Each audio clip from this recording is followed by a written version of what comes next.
Hello student. पहले के video में हमने आपको बताया था कि ये जो कविता है आत्मोत्तराम,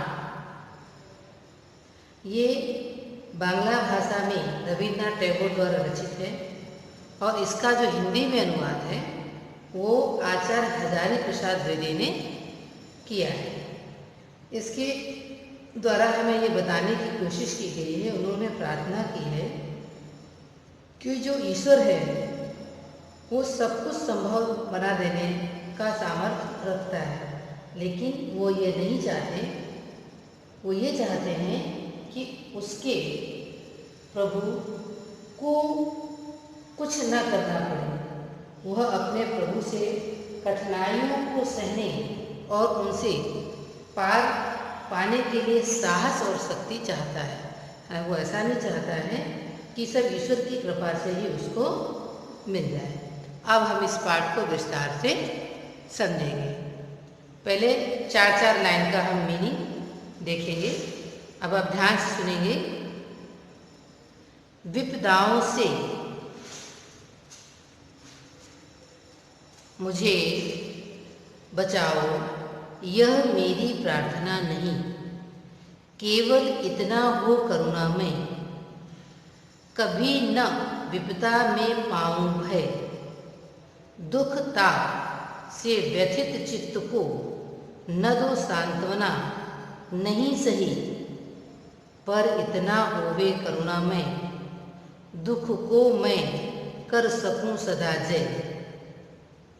ठीक है, आगे। कोई कहीं सहायक न मिले तो अपना बल पौरुष न हिले। इस तरह से समझने की कोशिश करिए। हानि उठानी पड़े जगत में, लाभ अगर वंचना रही तो भी मन में ना मानूं शय। शय मीन्स हानि। अब आप इसका अर्थ देखिए शब्दों का। विपदाओं मीन्स होता है संकट, करुणा मीन्स होता है दयानिधि मीन्स ईश्वर, दुख ताप मीन्स है आपका दुख की पीड़ा, दुख ताप दुख की पीड़ा। व्यथित मीन्स भी दुख की पीड़ा, मीन्स कोई दुख। चित्त मीन्स है मन।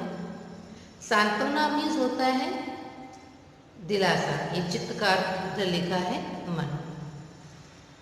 पर हो इतना होवे मीन्स होता है हो जाए, होना। आगे है दुख में यहाँ पे सदा जय मीन्स जीत लेना है। सहायक मीन्स है सहायता करना है। पौरुष है बहादुरी या कम बहादुर होना, ताकतवर होना। हिले मीन्स होता है कंपित होना, कांपना जैसा। वंचना मीन्स है धोखा और क्षय मीन्स है हमारी हानि।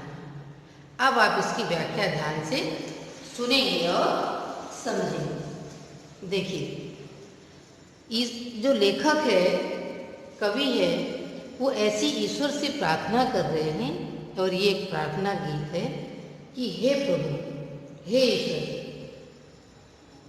कि मुझे विपत्तियों से बचाए रहो। ऐसा मैं नहीं चाहता हूँ। वो बोलते हैं कि मुझे विपत्तियों से बचाए रहो, मैं ऐसा बिल्कुल भी नहीं चाहता हूँ, लेकिन मैं आपसे ऐसी प्रार्थना करता हूँ कि आप मुझ पर इतनी कृपा बनाए रखो। बोला ना कि आप मुझ पर इतनी कृपा बनाए रखो कि विपत्ति आने पर मैं डरूं नहीं, मुझे डर न लगे। दिखा है ना, कभी ना विपदा से पाऊं भय, कि मुसीबत आने पर, विपत्ति आने पर मैं कभी उनसे डरूं नहीं, घबराऊं नहीं। और क्या करूं? दुख ताप मैं उन विपत्तियों को सहन करने का मुझे धैर्य दे, मुझ में इतना साहस बढ़ दे कि मैं उनको सहन कर सकूं। तब देखिए दुख ताप मतलब दुख की जो पीड़ा, दुख को से जो हमें दर्द होता है, तब मेरे मन को कोई अगर सांत्वना न दे तो भी कोई बात नहीं, और मुझे आप भी सांत्वना ना दें और मुझे कोई दूसरा भी सांत्वना ना दे, तो मुझे उसका कोई भी दुख नहीं है। इन दुखों को मैं अपने धैर्य से सह लूँगा, परंतु हे प्रभु इतनी करुणा हो कि दुख को मैं जीत सकूं, निर्भय होकर मैं उनको सहन कर सकूं। मुझे इतनी शक्ति प्रदान कर दो कि मैं उन दुखों पर जीत प्राप्त कर सकूं। ऐसा वे बोलते हैं।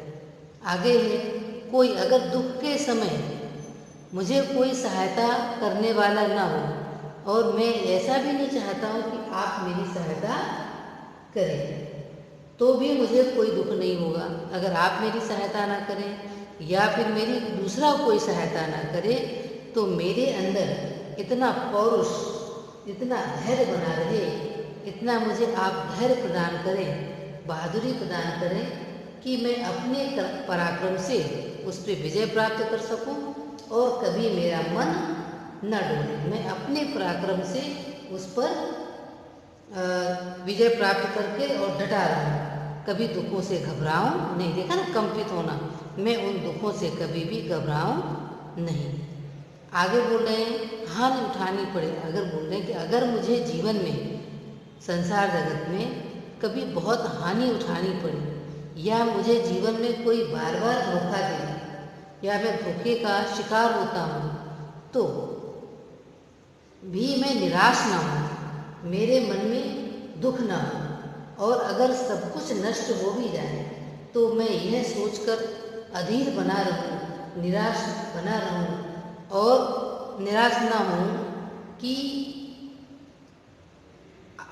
मेरा अब कोई नहीं है। मेरे मन में इतनी शक्ति भर दो कि मेरा जो साहस है, जो मेरा सदैव शक्ति है, वो सदैव मेरे अंदर बना रहे, और मैं जीवन में इतने नुकसान को उठाकर भी फिर भी आगे बढ़ने की मेरे अंदर हिम्मत बनी रहे, मैं कभी पीछे मुड़कर न दे। ऐसा वो कहते हैं।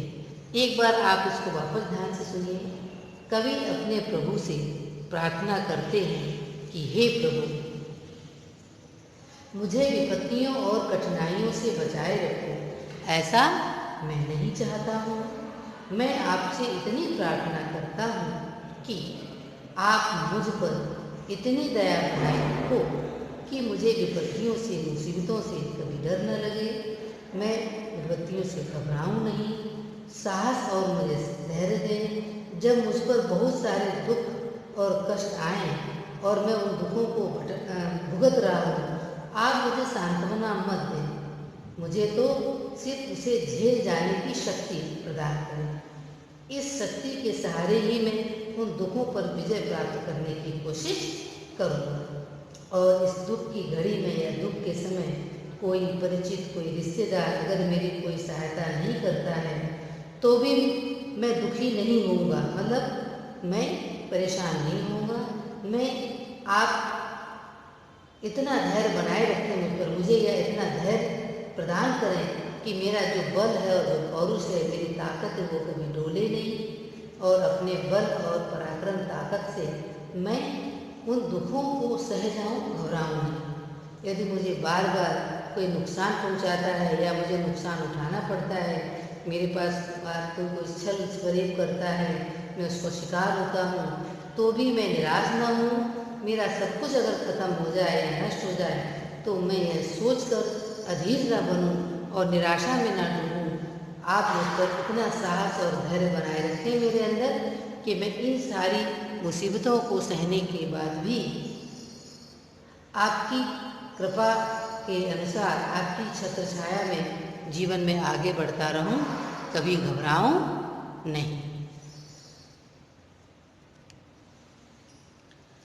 अब आगे की लाइन देखिए, मेरा त्राण करो अनुदिन, तुम यह मेरी प्रार्थना नहीं, बस इतना होवे करुणामय, तरने की हो शक्ति अनामय।